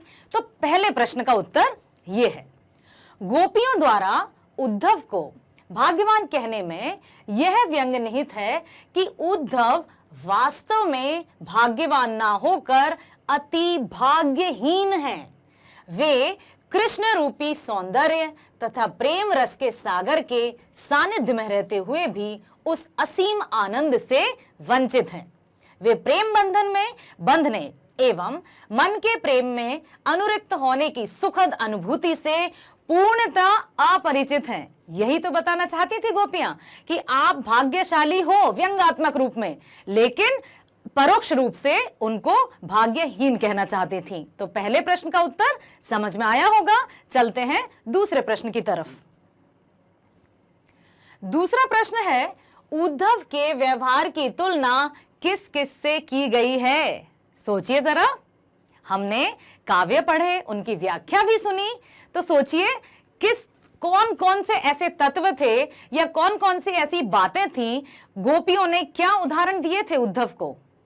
गोपियों ने उद्धव के व्यवहार की तुलना कमल के पत्ते से की, जो जल में रहते हुए भी भीगता नहीं है। आप सभी ने भी देखा होगा, कमल का फूल खिलता तो पानी में है, परंतु अभी और आप अनुभव करके देखिएगा कि वो जो उसके पत्ते रहते हैं, साइंटिफिकली तरीके से देखा जाए तो वैक्सी रहते हैं, है ना। और यदि गोपियों की दृष्टि से देखा जाए तो वहां पर उन्होंने यही कहा है कि जल में होने के बाद भी पत्ता भीगता नहीं है, अर्थात उद्धव जी आप श्री कृष्ण के निकट रहकर भी उनसे प्रेम नहीं कर सके। और दूसरी उन्होंने तुलना की है तेल में लिपटी हुई मटकी से, गगरी से, कि यदि तेल में लिपटी हुई मटकी पर पानी की एक बूंद भी छिड़क दी जाए तो वो ठहरती नहीं है। वह जल में रखे तेल के मटके के समान है, जिस पर जल की एक बूंद भी टिक नहीं पाती, अर्थात उद्धव जी अभागे हैं गोपियों के अनुसार। चलते हैं तीसरे प्रश्न की तरफ। तीसरा प्रश्न है, गोपियों ने किन किन उदाहरणों के माध्यम से उद्धव को उल्हाने दिए हैं? गोपियों ने अनेक उदाहरणों के माध्यम से उद्धव को उल्हाने दिए हैं। गोपियां उद्धव के व्यवहार को कमल के पत्ते के समान बताती हैं, जो पानी में रहकर भी भीगता नहीं है, तेल से लिपटी हुई मटकी के समान बताती हैं, जिस पर पानी की एक बूंद भी रुकती नहीं है। साथ ही साथ गोपियां उन्हें बड़भागी कहती हैं, जो कृष्ण के संग रहकर भी प्रेम के बंधन से मुक्त हैं। उन्हें प्रेम के मायने ही नहीं पता, स्वयं को श्री कृष्ण का परम मित्र कहते हुए भी उनको प्रेम के मायने नहीं पता। इस तरह से गोपियां व्यंग करती हुई उद्धव पर कटाक्ष करती हैं। वे उद्धव के योग संदेश को कड़वी ककड़ी के समान बताती हैं, जो उनसे नहीं खाई जाती, यानी वे उन बातों को नहीं समझ सकती जो उद्धव जी योग के माध्यम से उनको बताना चाहते हैं, उनको समझाना चाहते हैं। जैसा कि हमने पद में पढ़ा था कि उद्धव ने जो योग संदेश दिया था, गोपियों ने उसको कड़वी ककड़ी के समान त्याज्य बताया था। त्याज्य अर्थात त्यागने योग्य। तो उनके लिए योग कोई काम का नहीं है, क्योंकि उनका मन तो दिन रात सोते जागते उठते बैठते श्री कृष्ण की ही याद में लगा रहता है। वो हर समय श्री कृष्ण का नाम के रट ही लगाना चाहती हैं। नेक्स्ट, उद्धव द्वारा दिए गए योग संदेश ने गोपियों की विरह अग्नि में घी का काम कैसे किया? प्रश्न समझ आया बेटा? इसमें सूरदास जी कहना चाहते हैं कि योग का संदेश सुनकर जब उद्धव जी द्वारा गोपियों को योग संदेश सुनाया गया तो उनकी मन स्थिति या मन की स्थिति कैसी थी, उन्होंने किस तरह की प्रतिक्रिया दी उद्धव जी को? तो उनके लिए योग का संदेश, गोपियों के लिए योग का संदेश तो अग्नि में घी डालने जैसा हुआ। जैसे अग्नि में घी डालने पर अग्नि और भड़क जाती है और दहक जाती है, उसी प्रकार से गोपियां पहले से ही दुखी थीं। जब श्री कृष्ण मथुरा चले गए थे उनको छोड़कर, तो गोपियां दुखी थीं। अब दूसरा क्या हुआ कि उद्धव जी जब आए तो उनके मन में एक आस जगी, उनको एक अनुभूति हुई कि संभवतः हमारे श्री कृष्ण ने प्रेम भरा संदेश भेजा होगा। परंतु हुआ क्या? इसके विपरीत, प्रेम संदेश के स्थान पर आया योग संदेश। तो आप बताइए, क्या योग संदेश सुनकर या उद्धव जी की बात सुनकर उनको प्रसन्नता हुई होगी? नहीं, उनका दुख, उनकी व्यथा, उनकी वेदना और बढ़ गई। जिस तरह से आग में घी डालने पर आग और भड़क जाती है और दहक उठती है, उसी प्रकार से उद्धव जी द्वारा योग का संदेश सुनकर उनकी वेदना और दुख और अधिक बढ़ गया। साथ ही साथ कहते हैं कि तब उद्धव ने कृष्ण को भूल जाने और योग साधना करने का उपदेश देना प्रारंभ किया। तब गोपियों की विरह वेदना और भी बढ़ गई। इस प्रकार उद्धव द्वारा दिए गए योग के संदेश ने गोपियों की विरह अग्नि में घी का काम किया, अर्थात उनके दुख को और अधिक बढ़ा दिया। गोपियां और अधिक व्याकुल हो गईं योग का संदेश सुनकर। नेक्स्ट क्वेश्चन पर चलते हैं। मर जादा ना लही। मर जादा, जैसा कि हम पहले ही समझ चुके हैं कि ये जो काव्य खंड है वो ब्रज भाषा में लिखा हुआ है, तो मर जादा का यहां अर्थ है मर्यादा। मर जादा ना लही के माध्यम से कौन कौन सी मर्यादा ना रहने की बात की जा रही है? यहां पर गोपियों से उद्धव जी कहते हैं कि अपनी मर्यादा में रहिए, कृष्ण को भूल जाइए, योग संदेश को धारण कीजिए, योग में लीन हो जाइए। परंतु गोपियां उद्धव जी की बात सुनकर और व्याकुल हो जाती हैं और कहती हैं कि जब उसने, अर्थात श्री कृष्ण ने अपनी मर्यादा नहीं रखी, अपने वचन को नहीं निभाया, तो हमसे मर्यादा में रहने की उम्मीद क्यों की जा रही है? हम क्यों अपनी मर्यादा में रहें जब वो स्वयं अपनी मर्यादा भूलकर राजकाज में लीन हो गया है? मर जादा ना लही के माध्यम से प्रेम की मर्यादा ना रहने की बात की जा रही है। कृष्ण के मथुरा चले जाने पर गोपियां उनके वियोग, वियोग मतलब बिछड़ने, वियोग में जल रही थीं। कृष्ण के आने पर ही उनकी विरह वेदना, विरह मीन्स बिछड़ना, वेदना मीन्स दुख, विरह वेदना मिट सकती थी। परंतु कृष्ण ने स्वयं ना आकर उद्धव को योग संदेश के साथ भेज दिया, जिसने गोपियों की उनकी मर्यादा का त्याग करने पर आतुर कर दिया। अर्थात वे कहती हैं कि हम अपनी मर्यादा में क्यों रहें जब उसने अपनी मर्यादा नहीं रखी, हम उसको नहीं भूल सकते। हम सोते जागते जीते जी और मरते दम तक श्री कृष्ण को ही अपने उर अर्थात हृदय में बसाकर ही रखना चाहती हैं। प्रश्न छठवां है, कृष्ण के प्रति अपने अनन्य प्रेम को गोपियों ने किस प्रकार अभिव्यक्त किया है? अनन्य प्रेम, अटूट, एकदम मजबूत, है ना? क्योंकि गोपियां श्री कृष्ण से अनन्य प्रेम करती थी जो भिन्न नहीं था, ठीक है, अलग नहीं था, जो एकदम निश्चल था, निष्पाप था, पवित्र था। अनन्य प्रेम को गोपियों ने किस प्रकार अभिव्यक्त किया है? गोपियों ने कृष्ण के प्रति अपने अनन्य प्रेम को विभिन्न प्रकार से दिखाया है। आइए देखते हैं। गोपियों ने अपनी तुलना उन चींटियों के साथ की है जो गुड़ यहां पर कहा है श्री कृष्ण को, पर आसक्त होकर उससे चिपट जाती हैं और फिर स्वयं को छुड़ा ना पाने के कारण वहीं प्राण त्याग देती हैं। पंक्ति पढ़ी थी हमने प्रथम पैराग्राफ में कि गुर चाटी ज्यों पागी। वो कहती हैं कि हम तो उन चींटियों की भांति हैं जिनको पता है कि गुड़ या गुड़ की चाशनी पर जाने पर उनकी मृत्यु निश्चित है, परंतु फिर भी वे अपना मार्ग बदलती नहीं है। ठीक उसी प्रकार से जो भी हो, हम श्री कृष्ण को ही अपने मन में बसाकर रखना चाहती हैं, चाहे भले ही हमारे प्राण ही क्यों ना चले जाएं। उन्होंने खुद को हारिल पक्षी व श्री कृष्ण को लकड़ी की भांति बताया है। जिस प्रकार हारिल पक्षी सदैव अपने पंजे में कोई लकड़ी अथवा तिनका पकड़े रहता है, उसे किसी भी दशा में नहीं छोड़ता, उसी प्रकार गोपियों ने भी मन, कर्म, वचन से कृष्ण को अपने हृदय में दृढ़ता पूर्वक बसा लिया है।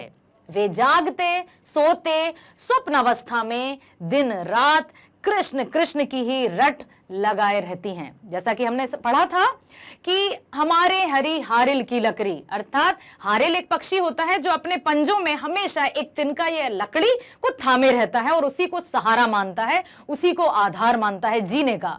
उसी प्रकार से गोपियां भी उद्धव जी से कहती हैं कि हमारे हरि हारिल की लकड़ी, हमारे हरि हमारे जीने का सहारा है, कृष्ण ही हमारे जीवन और सांस लेने मात्र का सहारा है।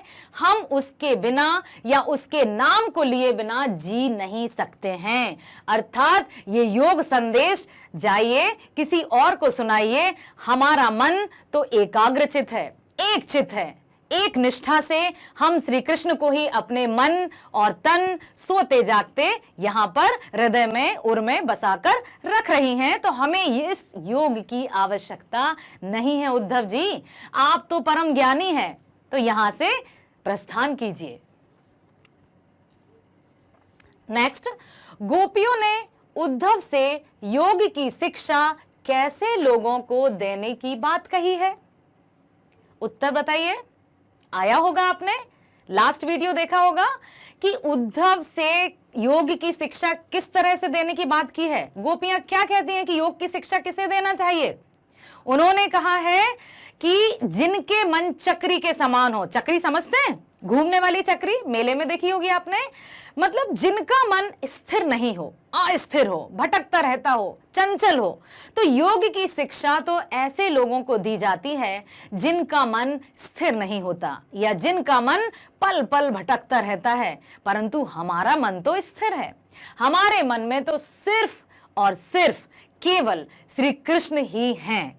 अर्थात हम सबको योग की क्या आवश्यकता? उद्धव जी, जाइए ऐसे लोगों को योग की शिक्षा दीजिए जिनके मन चंचल हैं या जिनके मन चक्री के समान घूमते रहते हैं।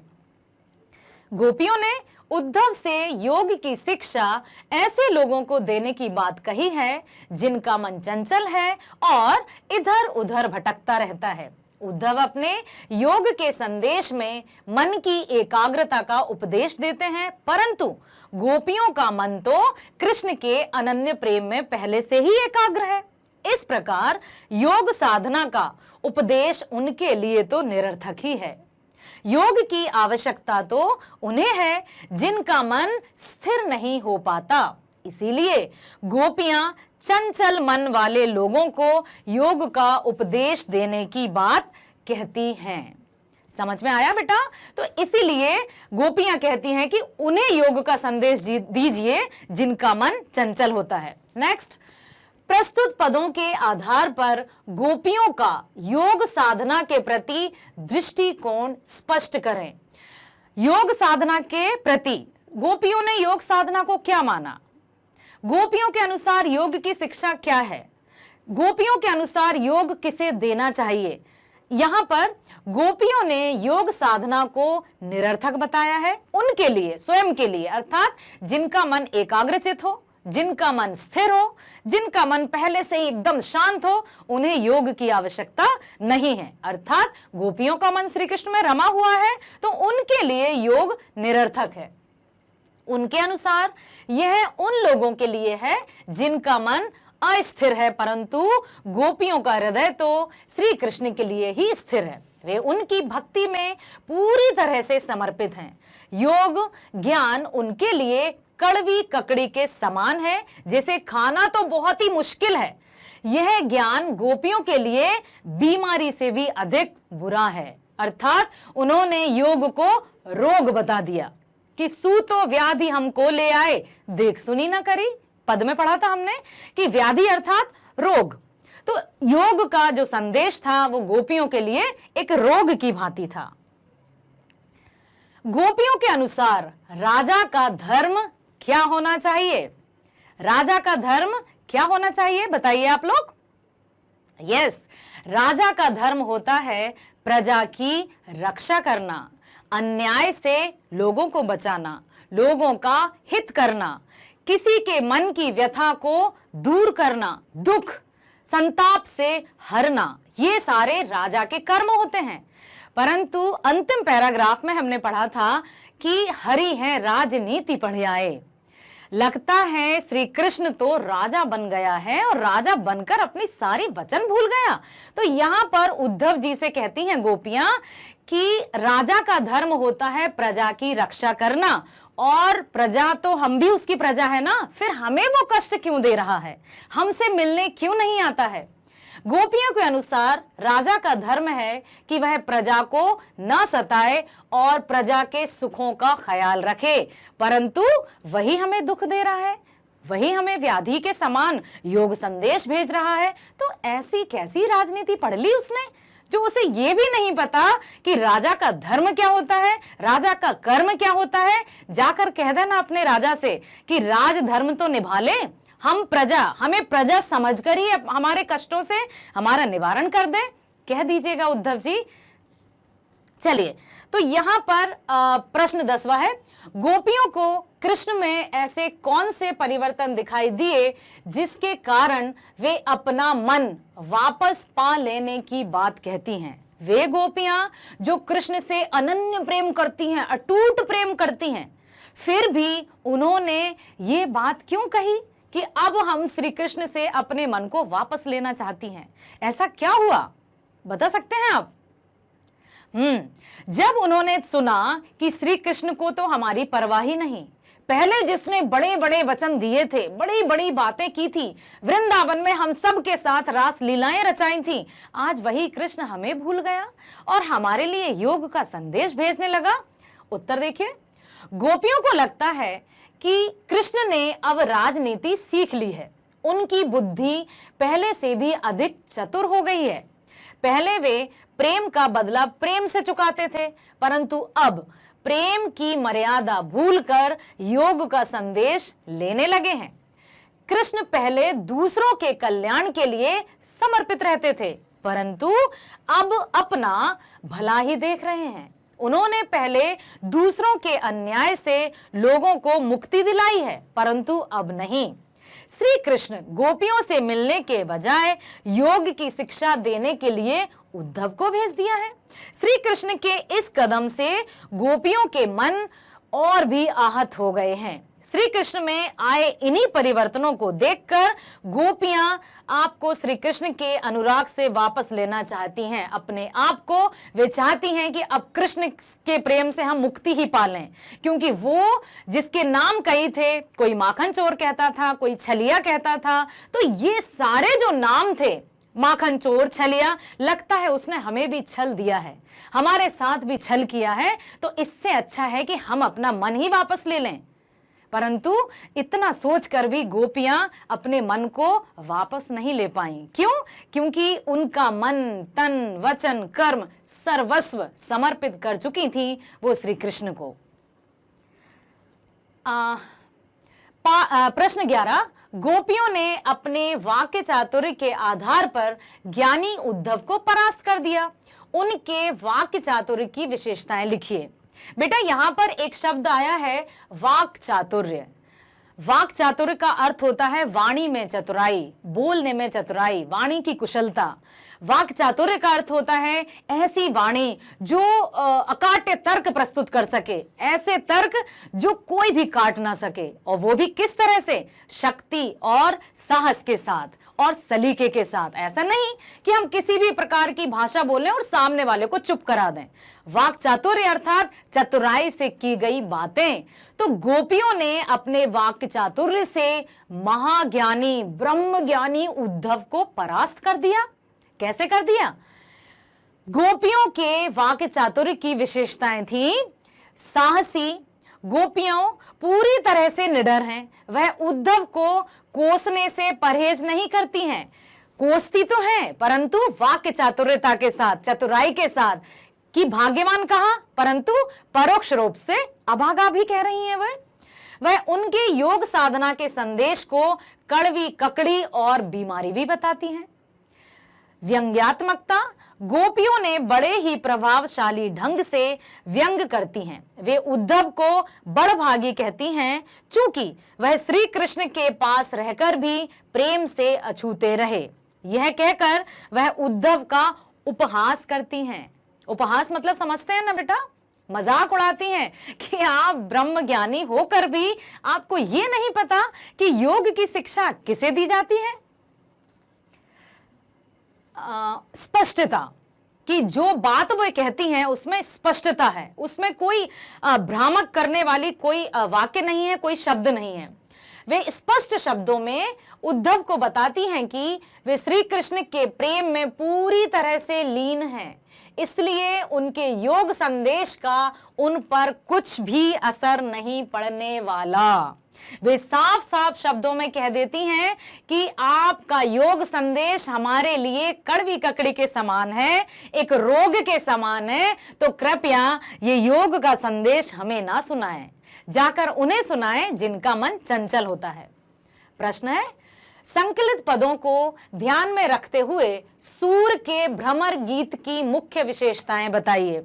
जैसा कि लास्ट वीडियो में हमने आपको बताया था कि सूरदास जी के प्रमुख 3 रचनाएं हैं, सूर सागर, सूर सारावली और साहित्य लहरी। सूर सागर के भ्रमर गीत से ही ये पद लिए गए हैं। अब भ्रमर गीत क्या होता है, उसकी विशेषता क्या है, वो इस प्रश्न में हम समझेंगे।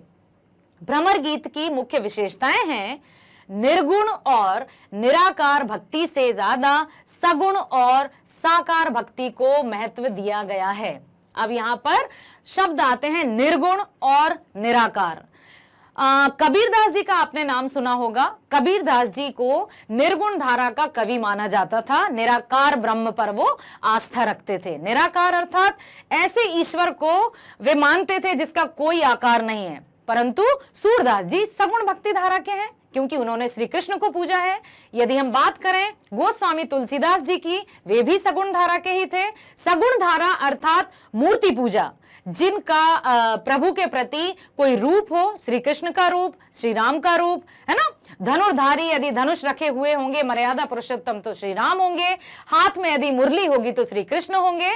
तो यहां पर सगुण अर्थात साकार, जिसका कोई रूप हो, जिस भक्ति को रूप के आधार पर पूजा जाता है प्रभु को, वो साकार होती है। और कबीरदास जी की यदि हम बात करें तो वो निर्गुण थे, निराकार ब्रह्म को मानते थे। उनका मानना था कि ईश्वर तो एक है जिसका कोई आकार नहीं होता। ठीक है, तो यहां पर निर्गुण और निराकार भक्ति से ज्यादा सगुण और साकार भक्ति को महत्व दिया गया है, क्योंकि यहां पर श्री कृष्ण का ही वर्णन किया गया है। योग साधना का महत्व प्रेम की एक निष्ठता के सामने कम है। गोपियों की विरह वेदना इतनी अधिक है कि वो उसको झेले जा रही है, परंतु अपने मन से श्री कृष्ण का नाम मिटाना नहीं चाहती हैं। वे चाहती हैं कि हम मरते दम तक जीवन पर्यंत श्री कृष्ण को ही अपने मन में बसाकर रखें। गोपियों ने सरलता, मार्मिकता, उपालंब, व्यंग्यात्मक कथ्य, तर्क शक्ति आदि के द्वारा उद्धव के ज्ञान योग को तुच्छ सिद्ध कर दिया। उद्धव के ज्ञान को तुच्छ, तुच्छ मतलब निम्न, छोटा साबित कर दिया। और उद्धव जी भी उन गोपियों के समक्ष, उनकी वाक्य चातुर्यता के समक्ष घुटने टेकने पर विवश हो गए। आपने घुटने टेकना मुहावरा सुना होगा, अर्थात अपने आप की हार मान लेना। उद्धव ने भी गोपियों के समक्ष हार मान ली और वे निशब्द रह गए। वो गोपियों को कोई प्रत्युत्तर नहीं दे पाए। जब उन्होंने देखा कि गोपियों के मन में तो श्री कृष्ण के प्रति इतना प्रेम है जिसका ना कोई आदि है ना कोई अंत, तो वे भी निशब्द हो गए, चुप हो गए। गोपियों ने खुद को हारिल पक्षी व श्री कृष्ण को लकड़ी की भांति बताकर अनन्य प्रेम का परिचय दिया है। अनुप्रास, उपमा, दृष्टांत, रूपक, व्यतिरेक, विभावना, अतिशयोक्ति आदि अनेक अलंकारों का सुंदर प्रयोग किया गया है। शुद्ध साहित्यिक ब्रज भाषा का प्रयोग हुआ है। इसमें भी संगीतात्मकता का गुण सहज ही दृष्टिगत होता है। अलंकार 9th कक्षा में पढ़े होंगे आपने कि अलंकार क्या होते हैं। अलंकार वे होते हैं जो काव्य की शोभा बढ़ाते हैं। जिस प्रकार से आभूषण या गहने पहनने वाले की सुंदरता में 4 चांद लगा देते हैं, उसी प्रकार से अलंकार काव्यों की सुंदरता में 4 चांद लगा देते हैं। पहला प्रश्न है, कृष्ण का योग संदेश लेकर कौन आए थे? उद्धव, बलराम, सेवक या इनमें से कोई नहीं? बताइए। Yes, right answer. Uddhav ji ही कृष्ण का योग संदेश लेकर आए थे। Very well done. Next question है, किसने प्रेम की मर्यादा का उल्लंघन किया है? गोपियों ने, उद्धव ने, राजा ने या कृष्ण ने? किसने प्रेम की मर्यादा का उल्लंघन किया है? Yes, very nice. Shri Krishna ने ही प्रेम की मर्यादा का उल्लंघन किया है गोपियों के अनुसार। नेक्स्ट क्वेश्चन इज, गोपियां स्वयं को क्या समझती हैं? डरपोक, निर्बल, अबला या साहसी? क्या समझती हैं गोपियां स्वयं को? गोपियां स्वयं को अबला समझती हैं, क्योंकि भोली भाली उन्होंने कहा है ना, तो स्वयं को गोपियां अबला समझती हैं। नेक्स्ट क्वेश्चन है, गोपियां किसके प्रेम में आसक्त हो गई हैं? किसके प्रेम में डूबी हुई हैं गोपियां?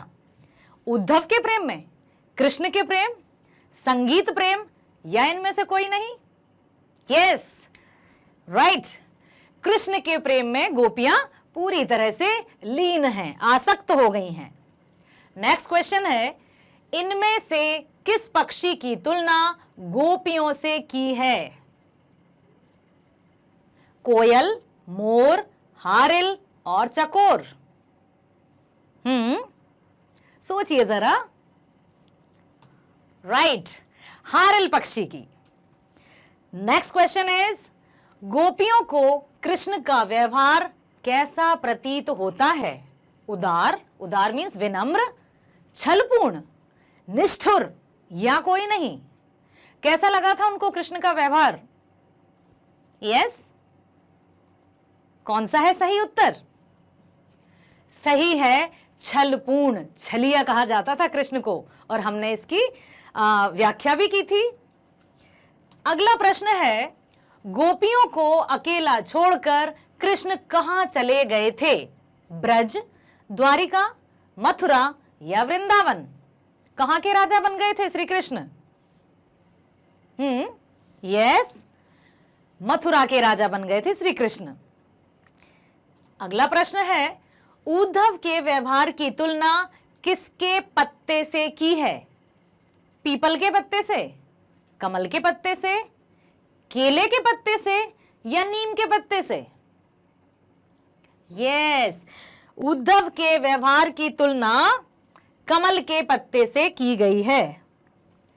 अगला प्रश्न है, उद्धव किसकी संगति में रहकर भी प्रेम से अछूते रहे? कृष्ण की, गोपियों की, मित्र की या इनमें से कोई नहीं? कृष्ण की संगति में रहकर भी उनके प्रेम से वंचित रहे। Next question is, Uddhav Krishna का कौन सा संदेश लेकर आए थे? कौन सा संदेश लेकर आए थे उद्धव जी? प्रेम संदेश, अनुराग संदेश, योग संदेश, या इनमें से कोई नहीं? कौन सा संदेश लेकर आए थे? राइट, यस, बहुत सही जवाब, योग संदेश लेकर आए थे उद्धव जी। अगला प्रश्न है, कौन गुड़ से लिपटकर अपना प्राण त्याग देता है? गोपियां, चींटियां, लोग या कवि? चींटियां, यस, वेरी नाइस, बहुत बढ़िया। गोपियां कृष्ण के प्रति कैसी भावना रखती हैं? द्वेष की, द्वेष मीन्स एकदम प्रतिद्वंदी, कॉन्फ्लिक्ट, क्रोध की, प्रेम की या घृणा की? कैसी भावना रखती हैं कृष्ण के प्रति? प्रेम की भावना रखती हैं। अगला प्रश्न है, कृष्ण के आने की प्रतीक्षा किसे है? भक्तों को, उद्धव को, गोपियों को या यशोदा को? गोपियों को, बहुत सही जवाब, very nice. Next question is, कवि के अनुसार गोपियों का स्वभाव कैसा है? चतुर, निर्दयी, घमंडी या भोला? कैसी थीं गोपियां?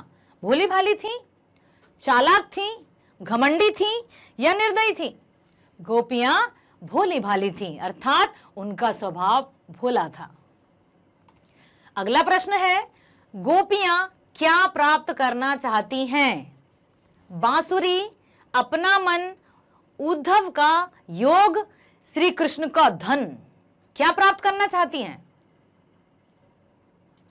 अपना मन श्री कृष्ण से, यस, वेरी नाइस, जो कि उनके अनुसार श्री कृष्ण ने चुरा लिया है।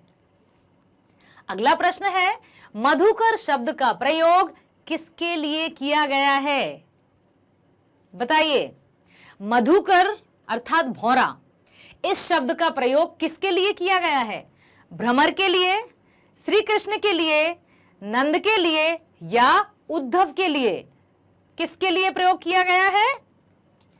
उत्तर है उद्धव के लिए।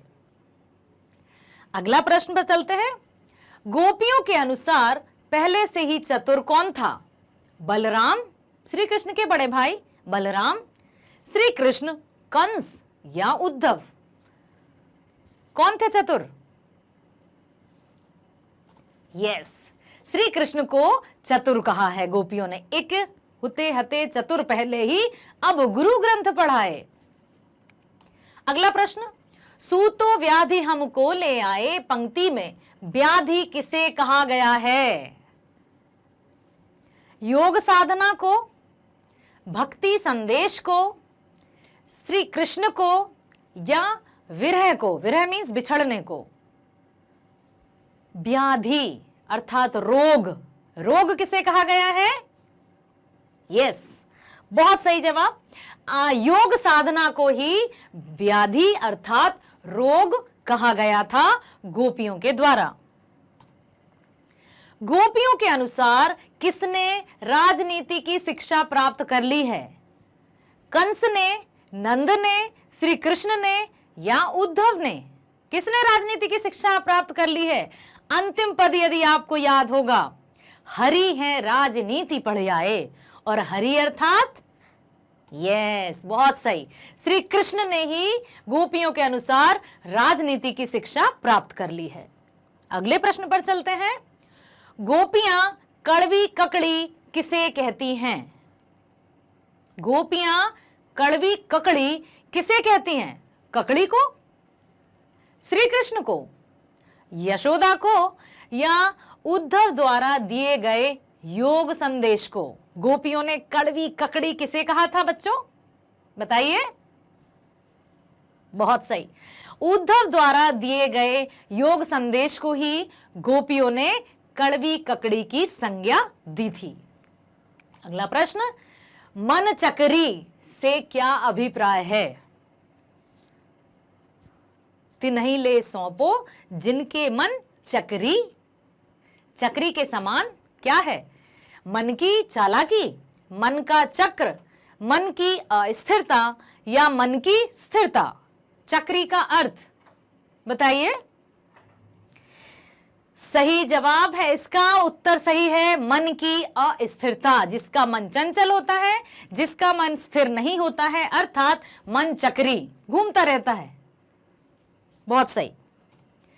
अगला प्रश्न है, गोपियां सोते जागते रात दिन किसका ध्यान करती हैं? यस, श्री कृष्ण का ही गोपियां ध्यान करती हैं। सोते जागते उठते बैठते हर समय श्री कृष्ण का ही जप करती हैं, उनके ही नाम को, उनके नाम की रट लगाए रहती हैं। अगला प्रश्न है, गोपियां कौन सी बात किसे बताना चाहती थीं? अपने मन की बात श्री कृष्ण को, अपने मन की बात उद्धव को, संसार के व्यवहार की बात अक्रूर जी को, या समाज की बात नंद जी को या नंद बाबा को? किसकी बात किसे बताना चाहती थी गोपियां? बताइए। यस, अपने मन की बात श्री कृष्ण को बताना चाहती थी। उन्होंने कहा था ना, मन की मन ही मांझ रही। हमें तुमसे नहीं कहना है अपने मन की बात, हम तो अपने मन की बात श्री कृष्ण को ही बताना चाहती थी। नेक्स्ट क्वेश्चन है, गुर चाटी ज्यों पागी। इस पंक्ति में गुर अर्थात गुड़ किसे कहा गया है? श्री कृष्ण को, उद्धव को, श्री कृष्ण के प्रेम को, या गोपियों को? गुड़ किसे कहा गया है? बहुत सही, श्री कृष्ण के प्रेम को ही गुड़ कहा गया है।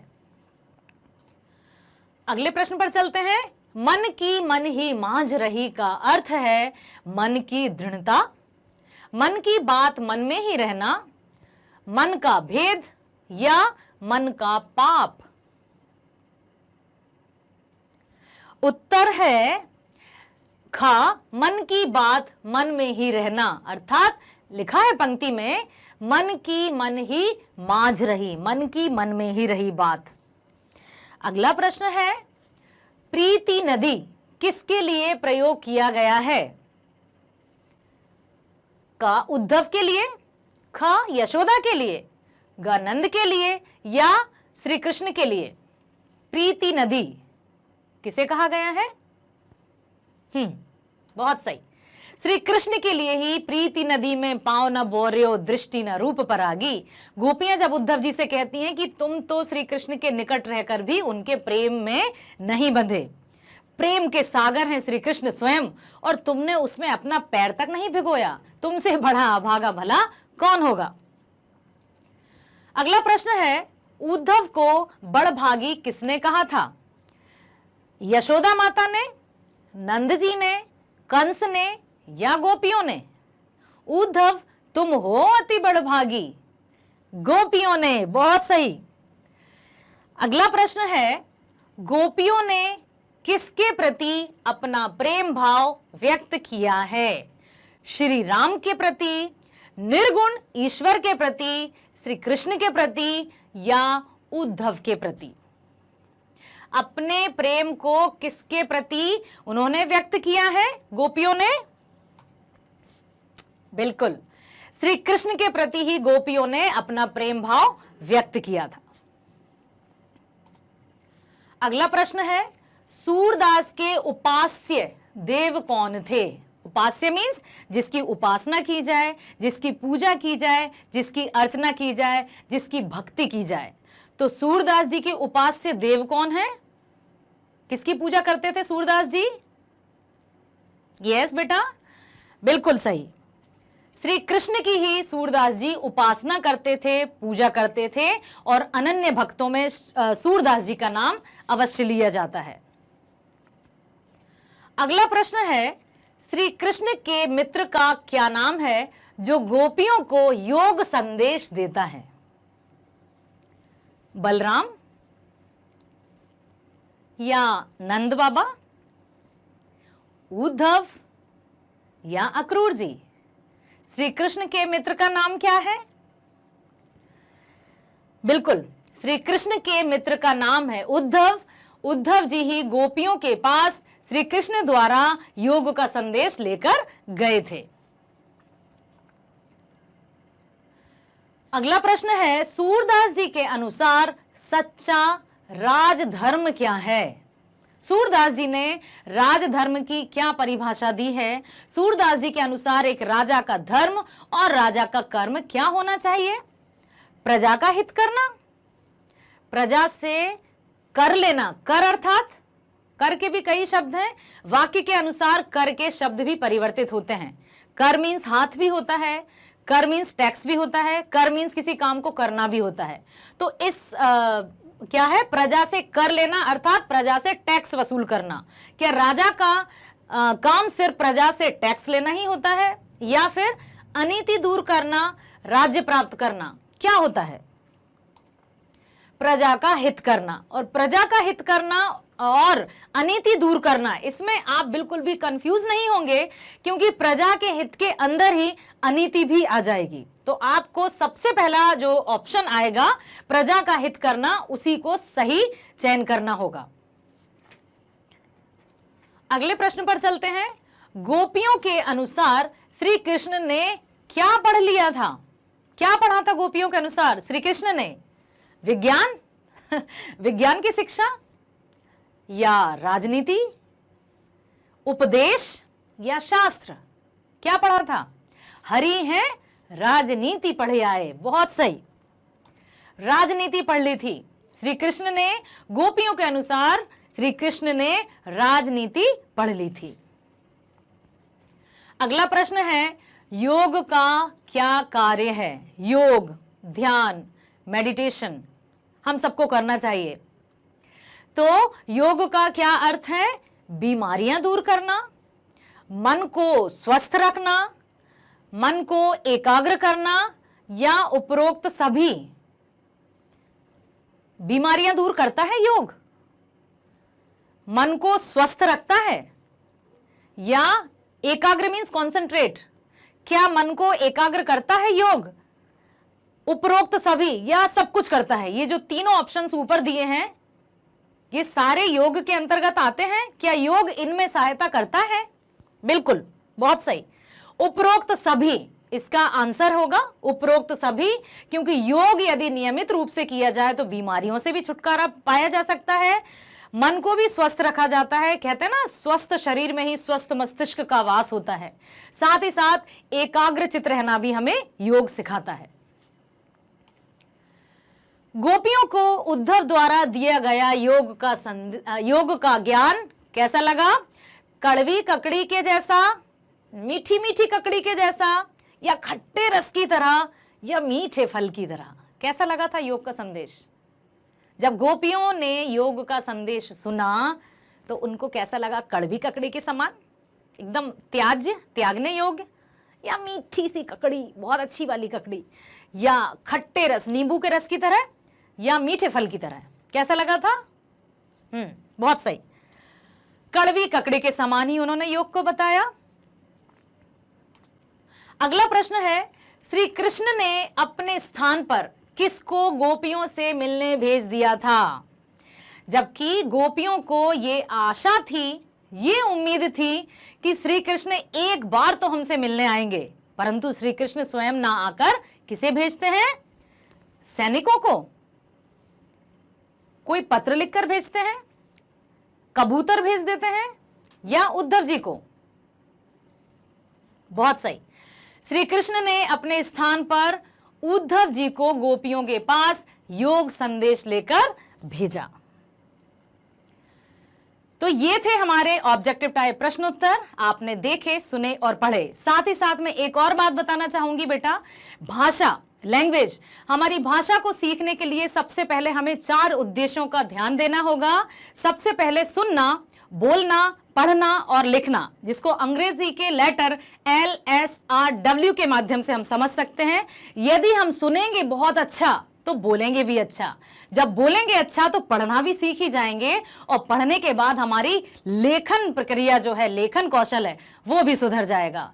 कहते हैं कि जो अच्छा श्रोता होता है, श्रोता मीन्स जो सुनते हैं, एक अच्छा श्रोता ही एक अच्छा वक्ता बन पाता है। तो अपनी लिसनिंग स्किल अर्थात श्रवण कौशल या सुनने की कुशलता को बढ़ाते जाइए, श्रवण कौशल को विकसित कीजिए। बाकी जो 3 उद्देश्य हैं वो अनायास अपने आप ही सार्थक हो जाएंगे। मैग्नेट ब्रेन्स लाया है आप सभी के लिए 100% मुफ्त फ्री शिक्षा, ऑनलाइन शिक्षा, कक्षा 6वीं से 12वीं तक की संपूर्ण शिक्षा, ना केवल हिंदी, सभी विषयों की शिक्षा, वो भी एकदम फ्री। तो आप इसको लाइक, सब्सक्राइब और शेयर करना ना भूलें। आप भी कीजिए, अपने मित्रों को भी कहिए। मैग्नेट ब्रेन्स की तरफ से आप सभी का बहुत बहुत धन्यवाद। Thank you so much.